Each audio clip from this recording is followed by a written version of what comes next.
Video की सबसे जरूरी बात कि केदारनाथ दर्शन कौन कर पाएगा। Hi guys, you welcome on default tripper. Guys, Shri Kedarnath के बारे में तो आप सभी जानते ही हैं। श्री केदारनाथ धाम को हम धरती का स्वर्ग भी बोल सकते हैं और बोल के सकते हैं गाइस, वो है ही धरती का स्वर्ग। तो आज मैं आपको श्री केदारनाथ धाम के बारे में ही बताने जा रहा हूँ कि आप वहाँ कैसे जाएँ भाई, कुल खर्चा क्या होगा, 2021 का कोरोना अपडेट क्या है, आप कैसे दर्शन कर पाएंगे, किन किन लोगों को दर्शन करने की परमिशन है। गाइस, इन सभी जानकारी के लिए इस वीडियो को लास्ट तक जरूर देखें। As you know guys, due to corona pandemic, I am not going to travel or visit any place. So guys, I will provide you each and every information about tourist attractions from home.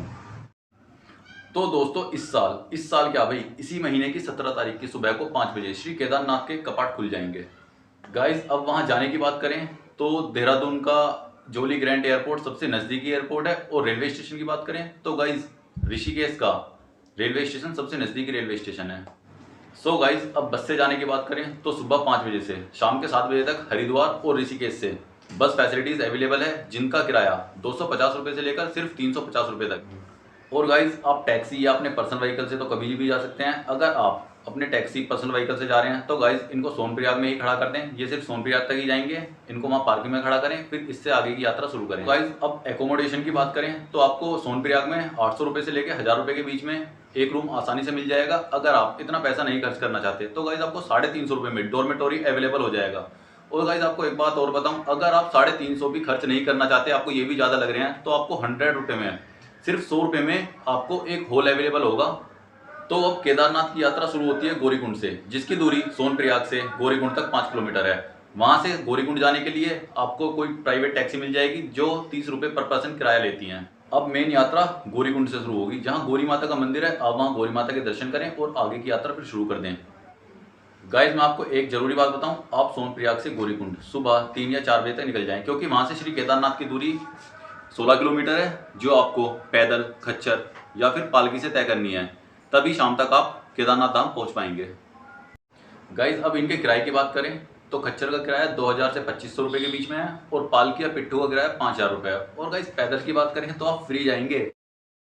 अगर आप helicopter से जाना चाहते हैं तो आपको सोनप्रयाग जाने की कोई जरूरत नहीं है। सोनप्रयाग से पहले एक जगह पड़ती है फाटा में ही बुकिंग काउंटर बना हुआ है और वहीं हेलीपैड है। वहां आप अपना टिकट बुक करा सकते हैं, जिसका किराया 6000 रुपये पर पर्सन राउंड ट्रिप है। और अगर आप ऑनलाइन अपना टिकट बुक करवाना चाहते हैं तो pawanhans.co.in पर जाकर आप अपना टिकट बुक करवा सकते हैं। और रास्ते में आपको टेंशन लेने की कोई ज़रूरत नहीं है, आपको रास्ते में वॉशरूम से लेकर मेडिकल ट्रीटमेंट तक सभी फैसिलिटीज़ अवेलेबल होंगी। तो भाई, धाम से 1 किलोमीटर पहले बेस कैंप पड़ता है, जहां आप रात में रुक सकते हैं। आप वहां रुकने के लिए gmvnonline.com पर जाकर बुकिंग करा सकते हैं, जिसमें टेंट का किराया 300 रुपये पर पर्सन है, हट का किराया 750 रुपये पर पर्सन है, और हट हाउस का किराया 990 रुपये पर पर्सन है।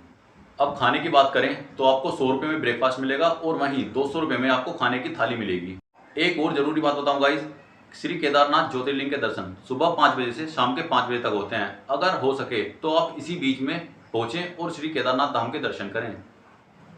गाइस, अब तक की इस वीडियो की सबसे जरूरी बात कि केदारनाथ दर्शन कौन कर पाएगा। तो गाइस, मैं आपको बताऊं, उत्तराखंड सरकार ने अपने अगले आदेश तक चारधाम यात्रा पर रोक लगाई हुई है। सिर्फ मंदिर के पुजारी ही और कमेटी के सदस्य वहां दर्शन कर पाएंगे। तो भाई, प्रभु से दुआ करो कि सब जल्दी सही हो जाए और आप भी और मैं भी श्री केदारनाथ दर्शन कर सकूं। बताने के लिए तो और भी बहुत कुछ है, लेकिन वीडियो बहुत बड़ी हो जाएगी। So guys, bye bye, take care, stay home, stay safe.